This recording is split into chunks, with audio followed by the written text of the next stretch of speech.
대학원을 졸업하고 제약회사 연구소에서 연구원으로 근무할 때였습니다. 제재 연구팀이라 직접 공장에 가서 제품 생산하는 경우가 많았답니다. 아무리 마스크 이런 보호 장비를 해도 그 어마어마한 가루는 어쩔 수 없더라고요. 어느 순간 저는 비염이 생겼고요. 재채기 연속 10번 이상, 휴지는 코 푼다고 무한 리필로 쓰고, 아무래도 저희 팀 모두 약사다 보니 저마다의 비법들을 하나씩 알려줬어요. 두꺼비팜은 그 중에 2가지 방법으로 비염에서 탈출했답니다. 이후로 멀쩡하게 살아가고 있고요. 영양제와 생활요법 2가지인데요. 이건 뒤에서 더 다루기로 하고요. 비염약을 크게 2가지로 나눠서 제품에 대한 이야기 먼저 해볼게요.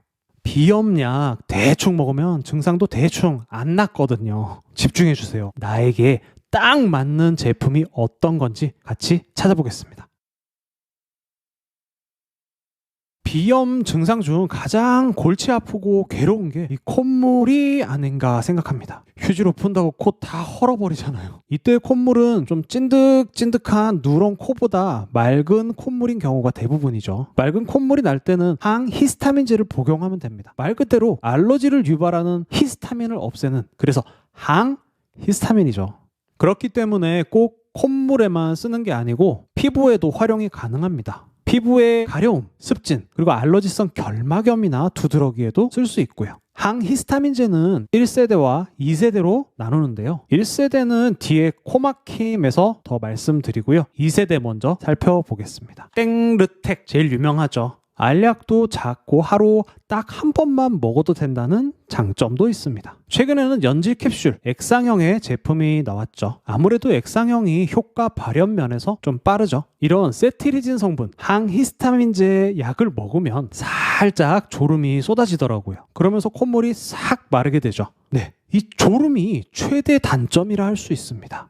대부분 사람들이 감기약이 독하다, 피부과약이 독하다 표현을 하는 게 이 졸음 부작용 때문입니다. 그런데 이건 독하다는 표현은 좀 어울리지 않는다고 생각합니다. 이런 졸음 부작용을 완화시킨 제품들입니다. 세트리진과 마찬가지로 하루 한 알 복용하면 되는데요. 역시 비염약은 졸려야 효과를 발휘하는 걸까요? 다른 약에 비해 효과가 좀 떨어지는 것 같다라고 말하는 사람들이 종종 있었어요. 한방 제품으로도 비염에 아주 효과적인 제품이 있는데요. 바로 소총용탕입니다. 이름부터 뭔가 멋지다는 생각 들지 않나요? 마황이라는 생약이 포함되는데요. 마황은 다이어트 약으로도 알려져 있죠. 일반적으로 마황은 각성 효과, 즉 잠을 깨우는 성분이라 할 수 있습니다. 따라서 졸림 부작용이 있는 비염약들과 궁합이 아주 잘 맞아요. 저희 약국 어떤 분은 이 소청용탕만 먹어도 비염에 효과를 많이 봤다고 말씀하시더라고요.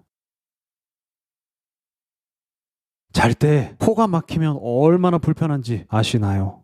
코 막혀서 제대로 못 자고 회사 가서 꾸벅꾸벅 졸았던 분 있으시죠? 코가 막힐 때는 비충혈 제거제를 쓰는데요. 대표적인 성분은 휴도에페드린입니다. 이 성분 단독으로는 약이 없고요. 1세대 항히스타민제와 혼합된 제품만 있습니다. 대표적으로 땡티피드 있죠. 1세대 항히스타민제는 2세대보다 졸음 부작용이 더 심한데요. 이런 부작용을 응용해서 멀미약이나 이명약으로도 쓰기도 합니다. 이런 제품들은 콧물이 날 때도 쓸 수 있지만 코가 막힐 때도 활용이 가능하죠. 그리고 콧물을 멈추게 하는 항히스타민제는 졸음을 유발하고, 코 막힌 걸 뚫어주는 약은 잠을 못 자게 하고요. 그래서 이거 먹으면 졸린 거야, 못 자는 거야 라고 많이 물어보시는데요. 진리에 케바케죠. 사람마다 정말 너무 달라요. 어떤 사람은 너무 졸리다고 하고요. 또 어떤 사람은 한숨도 못 잤다고 하고, 또 어떤 사람은 아무 부작용 없었다고 하기도 하고요. 이렇게 코가 막힐 때는 코에 직접 뿌리는 게 효과가 빠르긴 합니다. 비염 스프레이는 제가 나중에 따로 자세하게 한번 다뤄볼게요. 비염 스프레이들 주의점만 꼭 기억을 해주세요. 연속으로 일주일 이상 쓰면 안 됩니다. 그러면 반대작용으로 콧물이 줄줄 흐를 수 있으니까 주의해주세요. 이건 사실 말씀드리기가 참 어려운데요. 왜냐하면 제 몸에 통했던 방법이 모두에게 다 효과가 있지는 않기 때문입니다. 그래도 약속을 드렸으니까 말씀드려야겠죠. 저는 영양제는 오메가3를 먹었고요. 그리고 아침마다 냉수마찰을 했습니다. 냉수마찰은 나의 세포를 각성시켜서 면역을 올린다라는 개념으로 실시를 한 거고요. 오메가3는 너무 흔하죠. 하지만 언제나 진리는 우리 근처에 있기 마련입니다. 양질의 오메가3를 일반적인 용량의 3배 혹은 4배까지도 먹었었어요.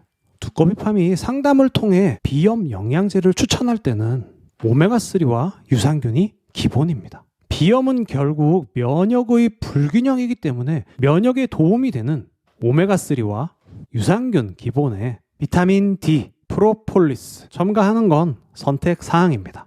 우리 한우가 미국산보다 맛있죠. 영양제들도 원산지가 정말 중요합니다. 즉 품질이 중요하고 또 하나 용량. 간에 기별이 가게는 먹어야 하잖아요. 그런데 이 용량이 참 편차가 큽니다. 약국에서 정말 여러 사람을 임상적으로 보면 먹는 제품은 모두 같아도 용량의 한 끗 차이로 효과가 발현되기도 혹은 전혀 효과가 없기도 했었습니다. 알레르기 비염에 효과적인 약 고르는 방법을 알아보았습니다. 제품보다 사람 두꺼비 팜이었습니다. 좋아요와 구독 해주시면 무병장수합니다. 감사합니다.